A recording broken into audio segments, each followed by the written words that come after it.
If you're curious to hear a little music from our guest Carla Lucero, who we spoke to in our most recent episode, check out E4TT's annual concert of music by women and non-binary composers, Midnight Serenades, on January 25th.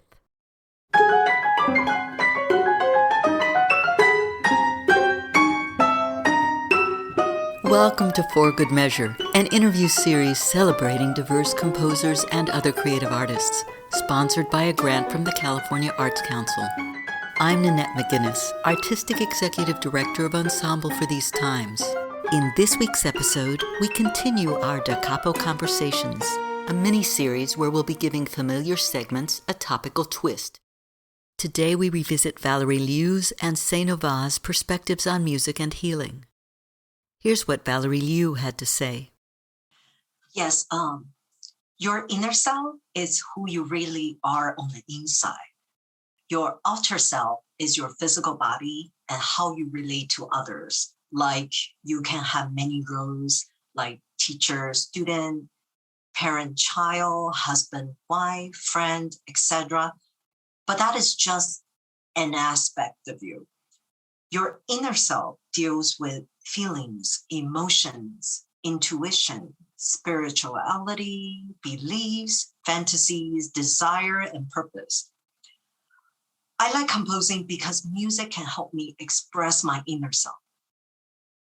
If I work on music for a particular subject, I notice I would need to sort out my own feelings towards that subject. So journeying through, working through music is like therapy for me. It is healing. I often find peace at the end. I'll use Cassandra's piece as an example. In the closing section, music is reflecting living alone with your gift, like Cassandra. After going through all the drama in each section, I experience a closure here. A closure tells me that it is okay to be alone, like her, just me and my voice. Wow. Yes. So I find that very healing. Yeah. Healing for the composer, and then healing for the people who take the journey listening to your music. Yes, my hope for that too is I can provide healing towards others through music somehow. Yeah. Different than nursing, though. Yeah. Where you're very hands-on. Yeah. That's interesting how it's the flip sides of the same coin. So you were healing the body, and now you're healing the mind and the spirit.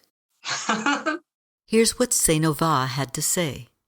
We'll start with the premise that I'm a meditation practitioner, and I discovered that 2015 in Chelsea, New York, and by way of I think it was the seventh person that told me I should go to meditation, and I finally relented, and so it brought an immense amount of clarity and kind of just this sense that the stars aligned, and kind of like how ripeness comes to a fruit.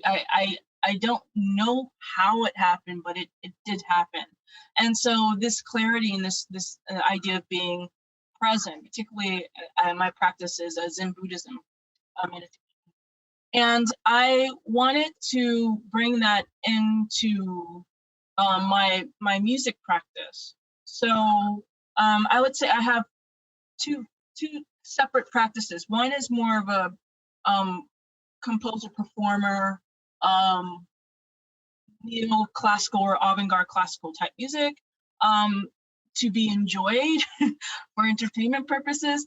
And to me, the other aspect is to be as present with music, as present with yourself, as possible when listening. So after someone kind of saw what I was doing with the music as far as being still, and I would have these rooms in Berlin where I would invite people to come and listen,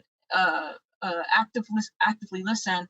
They would find a space on the ground, most of the time lie down, and just tell them to be with the music in a way that we're not when we're listening to Spotify or on YouTube, or we're either judging a sound. Oh, is this good? Is it not? Does it remind me of this time? Can I see myself driving a Ferrari and listening to this? And all these places except for the here and now. So when I do instruct the participants to be as present with the sound and a little acknowledge whatever it makes you feel, and to always kind of reintroduce yourself to the rhythm of the breath and kind of like that, it really changes their interaction with sound. And it could be a Frank Sinatra song that you do this to, but it's really how you do it and why that really affects the people I work with in this regard. And also I use this practice myself when I'm listening to music. And so activism through this to the point of helping people be as present as they can while listening to sound, appreciating even when you're walking down the street and you pay attention to the various sounds coming, bird sounds, car tires on the streets, just being incredibly present, allowing for clarity to come, and finding peace. It's really about just finding peace with yourself and with your surroundings. So to me, this is I don't see this practice going anywhere.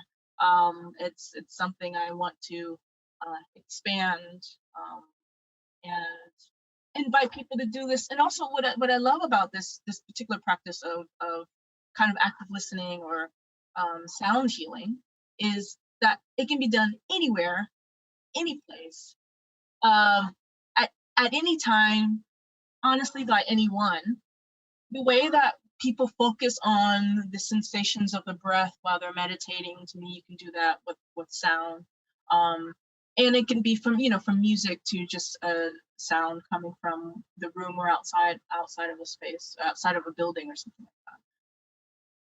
I don't know how I'm helping people, but I've done these sound healing sessions or these listening sessions, and people come up to me afterwards and just tell me what an incredible experience they've had. And after the very first time I did it, and I had people come up to me, and even security guard said, "Oh yeah, I heard people saying it was life-changing." I was just completely bewildered, because here I am. I mean, I'm going through my own process, creating the music live. So I basically perform live sets of electronic music,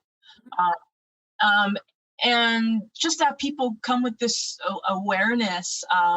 So I don't know how I help others, but I'm happy to create these sessions where people do feel that they're connecting with some type of higher power or connecting with themselves. Thank you for listening to For Good Measures Da Capo Conversations, and a special thank you to our guests for joining us today.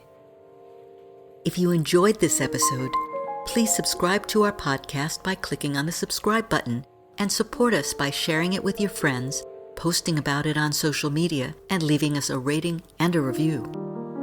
To learn more about E4TT, our concert season online and in the Bay Area, or to make a tax-deductible donation, please visit us at www.e4tt.org.